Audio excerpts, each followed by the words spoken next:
Mayong hapon, Mindanao. Ako si Sara Hilomen Velasco. Mga iligal nga droga nga nakumpiska sa Philippine Drug Enforcement Agency kon PDEA Region 11 ngaylang nakumpiska sa mga operasyon gipang sunog. Atong sayro ng dugang detalye sa live report ni John D. Esteban. John D. Yasara gipangunahan sa PDEA 11 uban ang presiding judge sa Regional Trial Court Branch 17 ang pagsunog sa mga iligal nga droga na kumpiska sa mga gilusad nga operasyon. Adlawng Martes, November 18, gisunog sa PDEA Region 11 ang mobalor 4 million pesos nga iligal nga droga sa Davao City nga nakumpiska sa ilahang gilusad nga mga operasyon sa Davao Region. Gilangkuban kini sa kapin 498 grams sa shabu, 5,303 grams sa marijuana ug mga expired nga tambal. Kini nahimong ebidensya sa mga napasakang drug cases sa korte nga gimandong sunugon.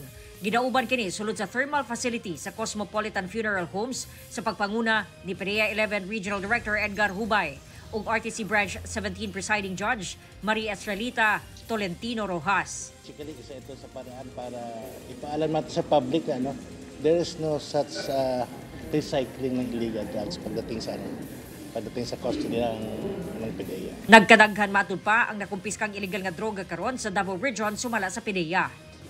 Medyo tumaas kasi last year is meron tayong more or less, kung di ako nagkakamali, na 16 kilos Pero ngayon is medyo halos na doble. So umaabot lang nasa 26 kilos yan last October. Meron pa ngayon November, nagpa-file up. So medyo tataas pa talaga. Sumala ni Hubay, tungod kini sa mas gipakusgang operasyon batok illegal nga droga ug sa tabang sa nagpakabarang katawhan nga mo report kanila ug muhatag og impormasyon aron masumpo ang illegal nga droga ug madakpan ang nagpaluyo niini.